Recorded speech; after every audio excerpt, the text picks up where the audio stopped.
ರಾಷ್ಟ್ರೀಯ ಸಂತಕವಿ ಕನಕದಾಸ ಮತ್ತು ತತ್ವಪದಕಾರರ ಅಧ್ಯಯನ ಹಾಗೂ ಸಂಶೋಧನಾ ಕೇಂದ್ರದ ವತಿಯಿಂದ ಇವತ್ತು ಕರ್ನಾಟಕದಾದ್ಯಂತ ಹರಡಿಕೊಂಡಿರ್ತಕ್ಕಂಥ ತತ್ವಪದಗಳ ಸಂಗ್ರಹ ಮಾಡಿ 53 ಸಂಪುಟಗಳಲ್ಲಿ ಅದನ್ನು ಈಗಾಗಲೇ ಪ್ರಕಟ ಮಾಡಲಾಗಿದೆ. ಜನಸಾಮಾನ್ಯರ ಕೈಗೆ ಸುಲಭ ಬೆಲೆಯಲ್ಲಿ ಎಟುಕುವಂಥ ಒಂದು ಬೃಹತ್ ಯೋಜನೆಯನ್ನು ಕನ್ನಡ ಮತ್ತು ಸಂಸ್ಕೃತಿ ಇಲಾಖೆಯ ಅನುದಾನದೊಂದಿಗೆ ಈ ಯೋಜನೆಯನ್ನು ಪೂರೈಸಲಾಗಿದೆ. ಈಗ ಆ ಸಂಸ್ಥೆಯ ಅಧ್ಯಕ್ಷರು ಆಗಿರತಕ್ಕಂಥ ಕಥಾ ಚಿಕ್ಕಣ್ಣವರು ಸಾರಥ್ಯದಲ್ಲಿ ಆ ತತ್ವಪದಗಳ ಕುರಿತಂತೆ ವಿಸ್ತೃತವಾದ ಅಧ್ಯಯನ ಆಗಬೇಕಾಗಿರ್ತಕ್ಕಂಥ ಅವಶ್ಯಕತೆ ಇದೆ. ಕೇವಲ ಅವುಗಳ ಪಠ್ಯಗಳನ್ನು ಮಾತ್ರ ನಾವು ಸಂಗ್ರಹಿಸಿದ್ದೇವೆ. ಆ ಪಠ್ಯಗಳ ಹಾಡುಗಾರಿಕೆ ಮತ್ತು ಆ ಪಠ್ಯಗಳಲ್ಲಿ ಇರತಕ್ಕಂಥ ತಾತ್ವಿಕ ಮತ್ತು ಸಾಂಸ್ಕೃತಿಕ ಅರ್ಥ ಅನನ್ಯತೆಯನ್ನು ಕುರಿತಂತೆ ಇನ್ನೂ ಅಧ್ಯಯನಗಳಾಗಿಲ್ಲ. ಆ ನಿಟ್ಟಿನಲ್ಲಿ ಹೊಸ ಅಧ್ಯಯನಗಳಿಗೆ ತೊಡಗಬೇಕಾದ ಅವಶ್ಯಕತೆಯನ್ನು ಮನಗೊಂಡು ರಾಷ್ಟ್ರೀಯ ಸಂತಕವಿ ಕನಕದಾಸ ಮತ್ತು ತತ್ವಪದಕಾರರ ಅಧ್ಯಯನ ಹಾಗೂ ಸಂಶೋಧನೆ ಕೇಂದ್ರ ವತಿಯಿಂದ 10 ಹಲವು ಯೋಜನೆಗಳನ್ನು ಹಾಕಿಕೊಳ್ಳಲಾಗಿದೆ. ಆ ಯೋಜನೆಗಳ ಪೈಕಿ ತತ್ವಪದಗಳ ಸಾಂಸ್ಕೃತಿಕ ಪದಕೋಶ ಅನ್ನುವಂಥದ್ದು ಕೂಡ ಒಂದು. ಆ ತತ್ವಪದಗಳಲ್ಲಿ ಇರ್ತಕ್ಕಂಥ ನಿಮಗೆ ಗೊತ್ತಿರುವ ಹಾಗೆ ತತ್ವಪದಗಳಿಗೆ ಅನಂತ ಧಾರೆಗಳಿವೆ. ಕನ್ನಡದಲ್ಲಿ ಇಷ್ಟು ದೊಡ್ಡ ಮಟ್ಟದ ಯಾವುದಾದ್ರೂ ಒಂದು ಸಾಹಿತ್ಯ ರೂಪ ರಚನೆ ಆದದ್ದಿದ್ರೆ ಅದು ತತ್ವಪದ ಸಾಹಿತ್ಯ. ಈ ಮುಂದಿನ ಎಲ್ಲ ಸಾಹಿತ್ಯ ರೂಪಗಳನ್ನು ಇಕ್ಕಿ ಮೆಟ್ಟಿ ನಿಲ್ಲುವಷ್ಟು ಗಾತ್ರದಲ್ಲಿ, ಸಾಂಸ್ಕೃತಿಕ ಅನನ್ಯತೆಯಲ್ಲಿ, ವೈವಿಧ್ಯತೆಯಲ್ಲಿ ತತ್ವಪದವನ್ನು ನಾವು ಪರಿಗಣಿಸಬೇಕಾಗ್ತದೆ. ಇಲ್ಲಿವರೆಗೆ ತತ್ವಪದಗಳ ಹಾಡುಗಾರಿಕೆಯನ್ನು ಮತ್ತು ತತ್ವಪದಗಳ ಪಠ್ಯದ ವಿಸ್ತಾರವನ್ನು ನಾವು ಅಷ್ಟಾಗಿ ಗಮನಿಸಲಿಕ್ಕೆ ಸಾಧ್ಯ ಆಗಿಲ್ಲ. ಕನ್ನಡ ಸಾಹಿತ್ಯದಲ್ಲಿ ಅದನ್ನು ಒಂದು ಅರ್ಥದಲ್ಲಿ ಅವಜ್ಞೆಗೆ ಒಳಪಡಿಸಿದ್ದೇವೆ ಅಂತ ಹೇಳಿದ್ರೆ ತಪ್ಪಾಗಲಿಕ್ಕಿಲ್ಲ. ಯಾಕಂದರೆ ಈ ತತ್ವಪದಗಳನ್ನು ಬರೆದವರೆಲ್ಲರೂ ಕೂಡ ತಾತ್ವಿಕವಾಗಿ ಬಹಳ ಎತ್ತರಕ್ಕೆ ಏರಿದ್ರು ಕೂಡ ಬದುಕಿನ ಬೀದಿಯಲ್ಲಿ ಅವರು ಅತ್ಯಂತ ಸಾಮಾನ್ಯರಂತೆ ಮತ್ತು ವಿಶೇಷವಾಗಿ ದುಡಿಯುವ ವರ್ಗದಿಂದ ಬಂದವರಾಗಿದ್ದರು. ಎಲ್ಲ ಜಾತಿ ಮತ ಪಂಥಗಳಿಂದ ಬಂದವರಾಗಿದ್ದರು. ಹಾಗೆ ಈ ನಾಡಿನಲ್ಲಿರ್ತಕ್ಕಂಥ ಶರಣ, ಆರೂಢ, ಸಿದ್ಧ, ನಾಥ, ಅವಧೂತ, ಸುಫಿ ಎಲ್ಲ ಪರಂಪರೆಗಳವರು ಆ ತತ್ವಪದದ ಜೊತೆಗೆ ಜೀಕಿರ್ತಕ್ಕಂಥದ್ದು ಇದೆ. ಸೊ ಎಲ್ಲ ಪರಂಪರೆಯಲ್ಲಿರ್ತಕ್ಕಂಥವ್ರು ಮತ್ತು ಹೆಣ್ಣು ಗಂಡ ಆದಿಯಾಗಿ ಎಲ್ಲ ಜಾತಿ ಮತ ಪಂಥಗಳಿಂದ ಬಂದಿರತಕ್ಕಂಥವ್ರು ನೂರಾರು ಸಂಖ್ಯೆಯಲ್ಲಿ ತತ್ವಪದಗಳನ್ನು ಬರೆದಿದ್ದಾರೆ. ನೂರಾರು ಸಂಖ್ಯೆಯ ಕವಿಗಳು ಅನ್ನೋದಕ್ಕಿಂತ ಹೆಚ್ಚಾಗಿ ಅವರು ದಾರ್ಶನಿಕರು ಮತ್ತು ಸಾಧಕರು. ಆ ಸಾಧಕರ ಇಲ್ಲಿವರೆಗೆ ಅವು ಜನಸಾಮಾನ್ಯರು ಹಾಡ್ತಾನೆ ಬಂದಿದ್ರು. ನಮ್ಮ ಹಳ್ಳಿಗಳಲ್ಲಿ, ವಿಶೇಷವಾಗಿ ಉತ್ತರ ಕರ್ನಾಟಕದ ಹಳ್ಳಿಗಳಲ್ಲಿ ಭಜನೆ ಸಂಘಗಳಿಲ್ಲದ ಹಳ್ಳಿಗಳಿಲ್ಲ, ಭಜನೆ ಸಮಿತಿಗಳಿಲ್ಲದ ಊರುಗಳಿಲ್ಲ ಅಂತ ಹೇಳ್ಬೋದು.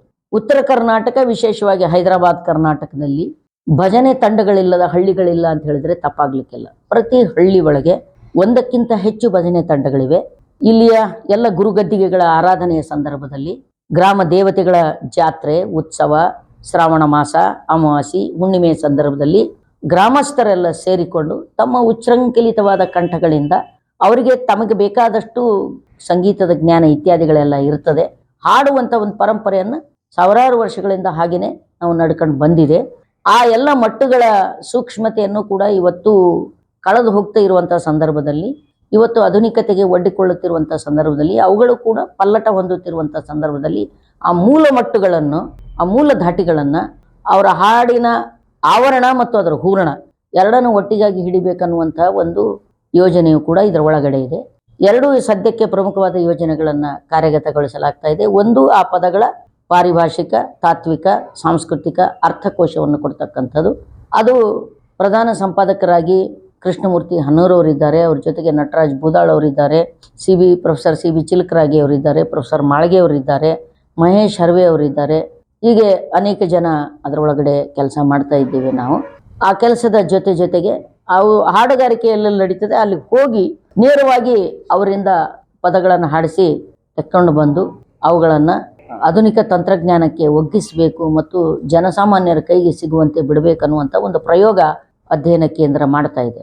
ಅದರ ಅಡಿಯಲ್ಲಿ ಇವತ್ತು ಮೊದಲ ಹಂತವಾಗಿ ಕಲಬುರಗಿಯ ಕಡ್ಕೋಳದ ಪರಂಪರೆ, ಕೊಡೇಕಲ್ಲು ಪರಂಪರೆ, ಅಂಬಾಮಠದ ಪರಂಪರೆ, ಈ ಎಲ್ಲ ಪರಂಪರೆಯ ಹಾಡುಗಾರರನ್ನ ಸೇರಿಸಿ ಅವರಿಂದ ಹಾಡಾಡಿಸೋದು ಮತ್ತು ಅವ್ರೇನಾದರೂ ಅದಕ್ಕೆ ಅರ್ಥ ಬಿಡಿಸಿ ಹೇಳ್ತಿದ್ರಂದ್ರೆ ಅರ್ಥ ಬಿಡಿಸಿ ಹೇಳ್ತಕ್ಕಂಥದ್ದನ್ನು ಕೇಳಿ ಅವುಗಳನ್ನು ಸಾದರಪಡಿಸಬೇಕು ಅನ್ನುವಂಥ ಒಂದು ಬೃಹತ್ ಆಲೋಚನೆಯನ್ನು ಇಟ್ಕೊಂಡು ಇವತ್ತು ಆ ಅಧ್ಯಯನ ತಂಡ ಇಲ್ಲಿ ಕೂಡ ಬಂದಿದೆ. ಈಗಾಗಲೇ 2 ಜಿಲ್ಲೆಯನ್ನು ಮುಗಿಸ್ಕೊಂಡು ಬರಲಾಗಿದೆ. ಒಂದು ಕಲಬುರಗಿ ಜಿಲ್ಲೆ, ಯಾದಗಿರಿ ಜಿಲ್ಲೆ, 3ನೇದು ರಾಯಚೂರು ಜಿಲ್ಲೆಯಲ್ಲಿ ಈ ಅಧ್ಯಯನ ಇವತ್ತು ನಡೀತಾ ಇದೆ. ಇಲ್ಲಿ ವ್ಯಗ್ಗಳವಾದ ಹಾಡುಗಾರರು ಸಿಗ್ತಾರೆ. ನಾವು ಇವತ್ತು ಮಾಡಬೇಕಾಗಿರೋದು ಏನು ಅಂದರೆ, ಇಲ್ಲಿವರೆಗೆ ಯಾವುದನ್ನು ನಾವು ಅದೇನು ಓದ್ಲಿಕ್ಕೆ ಬರೀಲಿಕ್ಕೆ ಬರಲಾರ್ದವರು ಮತ್ತು ಜನಸಾಮಾನ್ಯರು ಕೆಲಸಕ್ಕೆ ಬರಲಾರ್ದವರು ಎಲ್ಲೋ ಕುಂತು ಒಂದು ಕಡೆ ಹಾಡ ಹಾಡ್ತಾರೆ. ಅವೇನಷ್ಟು ಗಮನಿಸಬೇಕಾದ ಹಾಡುಗಳಲ್ಲ ಅಂತ ನಾವು ತಪ್ಪು ತಿಳ್ಕೊಂಡಿದ್ದೀವಲ್ಲ, ಅದು ತಪ್ಪು. ಆ ತಿಳುವಳಿಕೆ ತಪ್ಪು.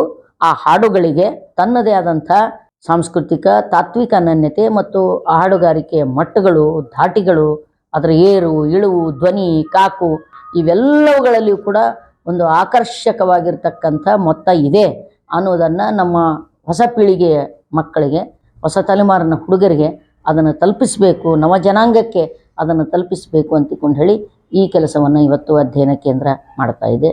ನಮಸ್ಕಾರಗಳು.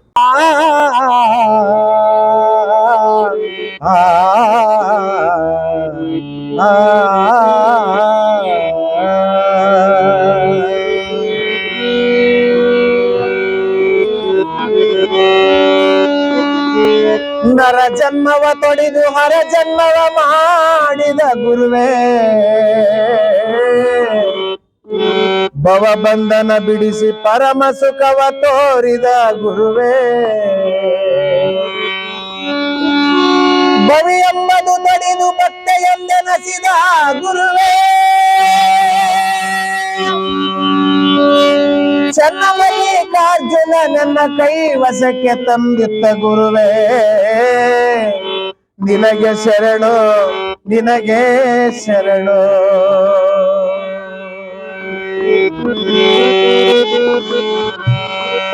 ಹುಟ್ಟಿ ಸಾರ್ಥಕಾಯಿತು ನರ ಜನ್ಮ, ನರ ಜನ್ಮ ಮುಟ್ಟಿ ತೋರಿದ ಗುರು ಪರಬ್ರಹ್ಮ,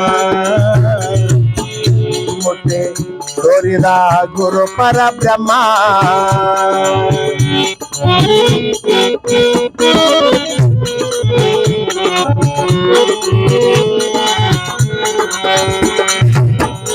ಮುಟ್ಟಿ ಸಾರ್ಥಕಾಯಿತು ನರ ಜನ್ಮ, ನರ ಜನ್ಮ ಮುಟ್ಟಿ ತೋರಿದ ಗುರು ಪರಬ್ರಹ್ಮ, ತೋರಿದ ಗುರು ಪರಬ್ರಹ್ಮ. ಬಿಟ್ಟು ಓದಿತು ಇಂದಿನ ಕರ್ಮ,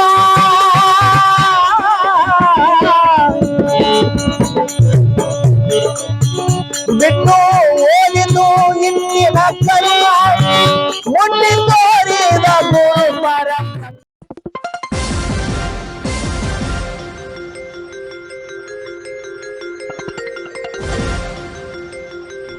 ಎಸ್ ನ್ಯೂಸ್, ಇದು ನಿಮ್ಮ ಧ್ವನಿ.